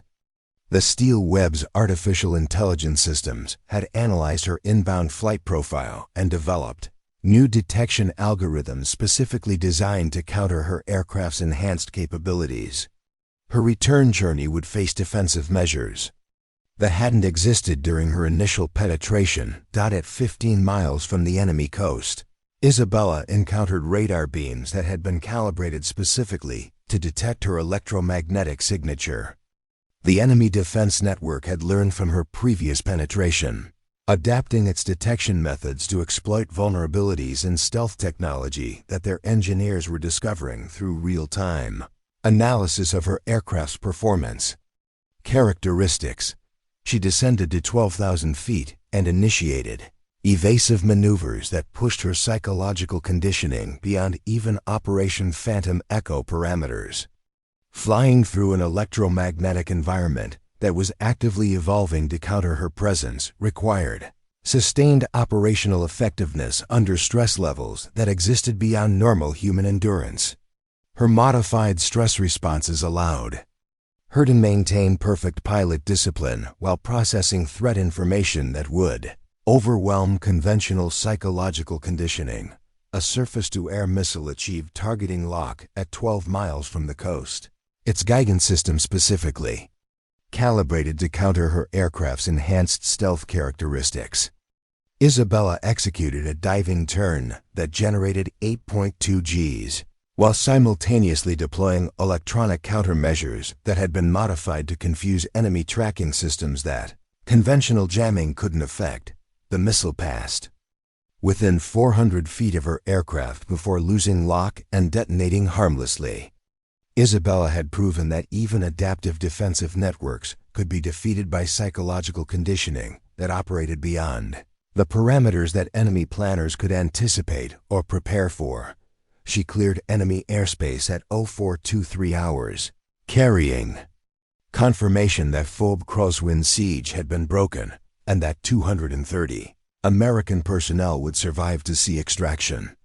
Behind her, enemy forces were retreating in disarray, their tactical coordination destroyed and their operational capabilities eliminated by precision strikes that had achieved maximum effect with minimal collateral damage. Isabella had accomplished what 3 elite pilot crews had failed to achieve, penetrating the steel web and completing a combat mission that military theorists had deemed impossible. She had proven that pressure didn't make her crack, it transformed her into something far more dangerous than enemy defensive planners could imagine. But ahead lay the most challenging part of her mission. Returning to Barksdale Air Force Base to face the consequences of stealing a $2 billion aircraft to complete an unauthorized combat operation that had saved American lives while violating every military regulation that governed operational authority. The enemy had learned that their most sophisticated defensive network could be defeated by someone who'd been psychologically reconstructed beyond normal human limitations. Now Isabella's own command structure was about to learn the same lesson about the difference between following orders and accomplishing missions that mattered more than careers or regulations. The first radio transmission reached Barksdale Air Force Base at 0445 hours, crackling through emergency frequencies with the kind of clarity that cut through bureaucratic confusion like a blade through silk. The voice belonged to Master Sergeant David Kim, communications specialist at FOB Crosswind, and it carried the exhausted relief of someone who'd watched impossible salvation arrive from empty sky. Barksdale Control, this is FOB Crosswind Actual. Enemy siege has been broken. Repeat. Siege is broken. Unknown friendly aircraft conducted precision strikes on enemy positions at 0347, 0351, and 0354 hours. Enemy forces in full retreat. Request immediate extraction coordination. Colonel Cross was pulled from his quarters at 0447 hours by a communications officer whose expression reflected the kind of confusion that follows impossible good news. Cross had gone to sleep expecting to wake up to reports of Phoebe Crosswind's destruction and the loss of 230 American personnel. Instead, he was being briefed on a successful combat operation that hadn't been authorized, planned, or acknowledged by any American command authority. "Sir, we're receiving multiple confirmations that the siege has been broken," the communications officer reported, his voice carrying the uncertainty of someone processing information that contradicted everything he'd been told was possible. Enemy command installations, ammunition depots, and communication centers were destroyed by precision airstrikes. FOB Crosswind is requesting extraction support. Cross reviewed the overnight duty logs with growing bewilderment that quickly transformed into professional alarm. No combat missions had been authorized. No aircraft had been dispatched for striking operations. The steel web remained officially impenetrable, and every pilot on base had been grounded pending development of viable tactical solutions. Communications. Confirm all aircraft status. I want accountability for every bird on this base. The response came back within minutes, delivered by Chief Master Sergeant Rosa Valdez, whose expression suggested she'd already reached conclusions that would reshape everyone's understanding of what had actually occurred during the night. "Sir, Silent Thunder departed at 0547 hours yesterday morning on what appeared to be authorized emergency operations. Captain Moreau filed flight plans citing classified special operations authorization. The implications hit Cross like a physical blow. Isabella Moreau, the pilot he'd considered psychologically unstable, the woman Dr. Mitchell had recommended for indefinite grounding, had stolen the base's most valuable aircraft to complete a combat mission that 3 elite crews had failed to accomplish. She had penetrated the steel web, destroyed enemy installations, and saved 230 American lives while violating every regulation that Governed Military Operational Authority. Captain Blake stood in the briefing room with the expression of someone whose fundamental assumptions about reality had been systematically demolished. His confidence in technological superiority and conventional tactics had been rendered obsolete by a pilot he'd dismissed as mentally unstable. The woman he'd mocked for psychological evaluation had accomplished what he'd deemed impossible, using techniques that existed beyond his training or comprehension. Lieutenant Sterling reviewed the tactical reports with growing recognition that his textbook knowledge meant nothing when faced with real-world problems that required solutions beyond officially acknowledged capabilities. Isabella had operated in psychological territory that his training hadn't prepared him to understand, achieving results that challenged everything he'd been taught about modern air warfare. Sir, how did she penetrate the steel web when our best pilots couldn't get within 50 miles of enemy territory? Sterling asked, his voice carrying the humility of someone recognizing that expertise and arrogance were entirely different things. Cross didn't have an answer, but Chief Valdez did. She'd spent 30 years observing exceptional personnel, and something about Captain Moreau's presence on base had suggested capabilities that existed beyond normal military parameters. Lieutenant, maybe we've been measuring psychological fitness using the wrong standards. Maybe what we called instability was actually conditioning for missions that normal pilots couldn't handle. At 0630 hours, Isabella's voice came through the radio frequencies with the calm professionalism of someone completing routine operations rather than ending the most unauthorized mission in recent military history. Barksdale Tower, Silent Thunder requesting landing clearance. Mission complete, returning to base. The control tower erupted in the kind of controlled chaos that follows world-changing events that no one was prepared to process. Isabella was requesting landing clearance as if she'd completed an authorized training flight rather than penetrating the most sophisticated air defense network ever deployed while flying an aircraft she'd stolen from her own base. Silent Thunder, you are cleared for immediate landing. Runway 27. Came the response from a controller whose voice reflected the confusion of someone managing a situation that existed beyond normal operational parameters. Proceed directly to designated parking area. Ground crew standing by. Isabella touched down at 0634 hours. Her landing so precise it seemed routine, despite the fact that she'd just completed a combat mission that military theorists had deemed impossible. Silent Thunder rolled to a stop near the same maintenance hangar where she'd conducted unauthorized modifications 12 hours earlier, its composite skin bearing no visible evidence of the mission that had redefined what American air power could accomplish under extraordinary circumstances.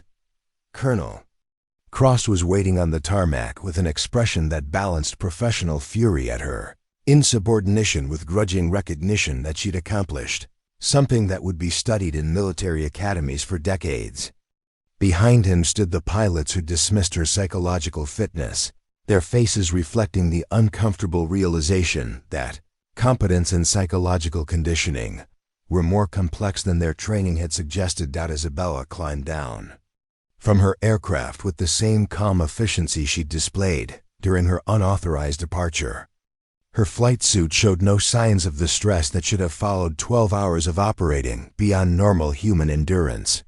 Her demeanor suggested routine completion of authorized operations rather than career-ending violations of military authority. Captain Moreau, Cross began, his voice carrying the controlled tone of someone processing anger, admiration, and confusion simultaneously. You are under arrest for unauthorized use of military aircraft, violation of operational protocols, and conducting combat operations without proper authorization. Isabella nodded with the acceptance of someone who'd anticipated exactly this. Outcome: yes, sir, I understand the charges. However, Cross continued, his voice softening with recognition that justice and military regulation sometimes pointed in different directions. FOB Crosswind has confirmed successful extraction of all personnel. 230 American lives were saved by your unauthorized mission. The Pentagon is demanding a full briefing on how you penetrated defensive systems that had defeated our best pilots.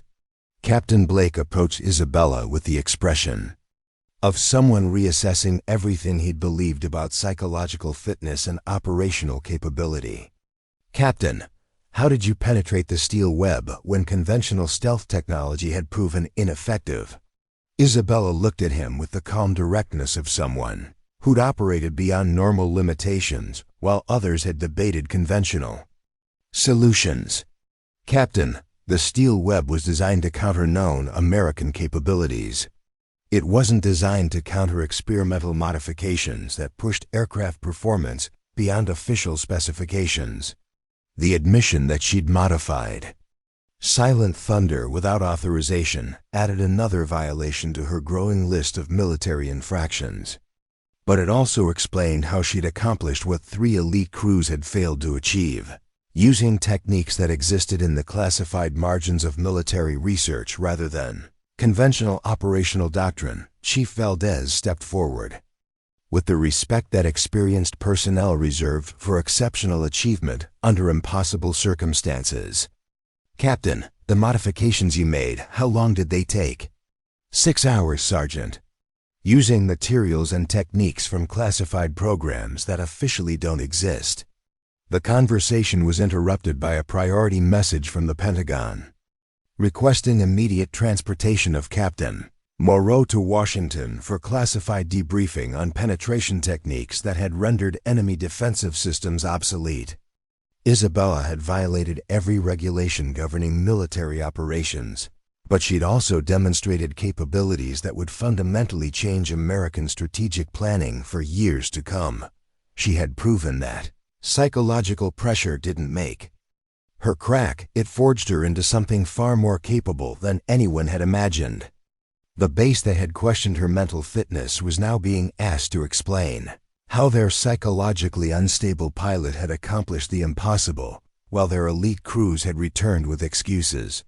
Isabella Moreau had earned respect through results rather than demanded it through rank, proving that competence spoke louder than credentials when lives hung in the balance. 6 months after the steel web penetration, a classified assessment appeared in Pentagon archives with the unremarkable title, Advanced Stealth Modifications for Defensive Network Penetration, Technical Analysis and Strategic Implications. The document contained technical specifications that would influence American air warfare doctrine for the next decade, but it made no mention of the pilot who developed those specifications during 6 hours of unauthorized aircraft modification. Isabella's court-martial proceedings had been conducted in complete secrecy, with outcomes that were classified at levels that prevented even senior military officials from accessing the details. The official record stated only that Captain Isabella Moreau had been reassigned to special operations duties with designation and location classified beyond normal security parameters. What the record didn't mention was that her reassignment had come with promotion to major and assignment to experimental programs that existed in the classified margins of military research. Colonel Cross had testified at her court-martial proceedings describing her unauthorized mission as the most professionally executed combat operation I have witnessed in 23 years of service. His testimony had been sealed immediately, but portions had been distributed to senior Pentagon officials who were developing new doctrines for penetrating advanced enemy defensive systems. Captain Blake completed advanced stealth training 6 months after Isabella's departure, his instruction based partly on techniques that had been derived from analysis of her steel web penetration. The training manual made no mention of its sources, but Blake recognized the operational procedures that had been developed by the pilot he'd once dismissed as psychologically unstable. His certification evaluation noted exceptional improvement in understanding of psychological conditioning requirements for extreme stress operations. Lieutenant Sterling was selected for experimental pilot training programs that prepared personnel for missions operating beyond normal technological parameters. The selection criteria included psychological assessments that measured resilience under conditions that would overwhelm conventional pilot conditioning. Sterling never learned that the assessment protocols had been developed through analysis of Isabella's psychological profile and her performance during classified operations. Dr. Mitchell published a paper in military psychology journals titled Reassessing Psychological Fitness Criteria for Special Operations Personnel. The paper argued that conventional psychological evaluation protocols were inadequate for identifying personnel capable of operating beyond normal stress parameters, and recommended developing new assessment methods that recognized extreme resilience as operational asset rather than psychological liability. He never mentioned the specific case study that had inspired his research. Chief Master Sergeant Rosa Valdez was promoted to Senior Master Sergeant and assigned to experimental aircraft programs, where her experience with exceptional personnel was considered invaluable for identifying pilots capable of handling classified operations. Her first assignment involved evaluating candidates for programs that required psychological conditioning beyond standard military preparation. The evaluation criteria she developed were based partly on observational techniques she'd learned from watching Isabella's preparation for impossible missions. The maintenance hangar where Isabella had conducted her unauthorized modifications became the testing ground for experimental stealth enhancement, techniques that pushed aircraft capabilities beyond official specifications.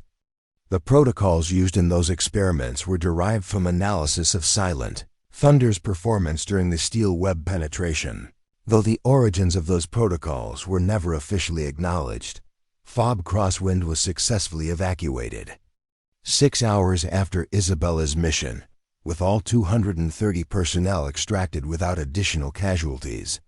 The base commander's after-action report described the rescue operation as miraculous intervention by unknown friendly forces, but made no reference to the specific aircraft or pilot responsible for breaking the siege. The report was classified immediately and distributed only to strategic planning officials who were developing new doctrines for special operations in contested airspace. The steel web itself was systematically dismantled by enemy forces within 2 weeks of Isabella's penetration, its technological advantages rendered obsolete by the demonstration that American capabilities exceeded enemy defensive preparations. Intelligence analysts noted that enemy military planning shifted toward different strategic assumptions about American stealth technology, but they never learned the specific techniques that had rendered their most sophisticated defensive network ineffective.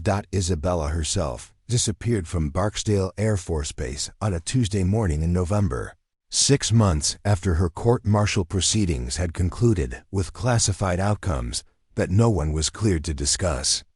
She departed in a civilian aircraft that was registered to a government agency that didn't officially exist, carrying personal belongings that fit in a single canvas bag. The departure was witnessed only by Chief Valdez, who was conducting routine morning security rounds when she encountered Isabella walking toward the civilian terminal.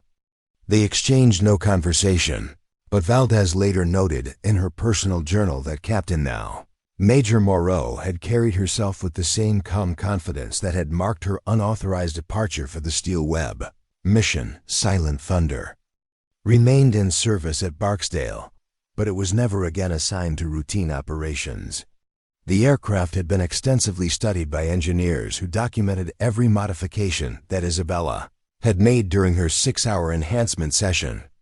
Their analysis led to development of new stealth technologies that officially didn't exist, but which were incorporated into experimental programs that pushed American air superiority decades beyond publicly acknowledged capabilities. A training video began circulating through classified channels 6 months after Isabella's departure.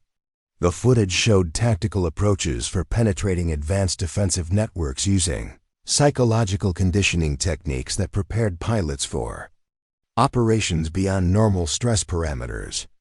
The video's narrator was never identified, but personnel familiar with Isabella's voice recognized the calm professionalism that had characterized her radio communications during impossible missions, flight training programs across multiple bases, quietly incorporated new modules that address psychological preparation for extreme stress operations. The modules were titled Advanced Stress Management for Special Operations Personnel, but instructors privately referred to them as Moreau Protocols Techniques for Maintaining Operational Effectiveness under Conditions that Existed Beyond Normal Human Endurance. Young pilots began hearing stories about the unauthorized mission that had saved Phoebe Crosswind, though the stories were usually told in whispers and never included names or specific details. The legend described the pilot who'd been dismissed as psychologically unstable, but had penetrated the most sophisticated defensive network ever deployed, proving that pressure could forge someone into something far more dangerous than anyone imagined. Isabella Moreau's name appeared in no official histories, no public records, no media accounts of the steel web penetration.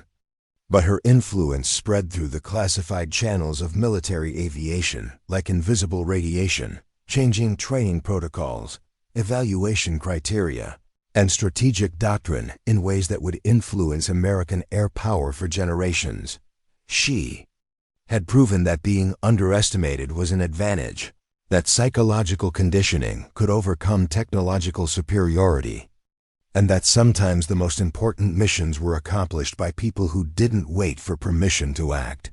When action mattered more than authority.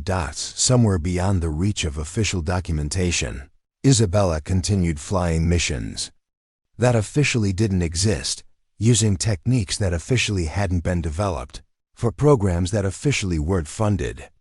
But for those who understood what she'd accomplished during 6 hours of unauthorized aircraft modification and 12 hours of impossible flight operations, her legacy was unmistakable. She'd reminded an entire military establishment that excellence didn't require an audience, it just required someone willing to disappear into pressure and emerge as something far more capable than anyone had believed possible. The pilot they'd thought would crack under pressure had instead become invisible within it, proving that the most extraordinary achievements often happened when no one was watching closely enough to understand what they were witnessing. Up next, you've got 2 more standout stories right on your screen. If this one hit the mark, you won't want to pass these up. Just click and check them out. And don't forget to subscribe and turn on the notification bell so you don't miss any upload. From us,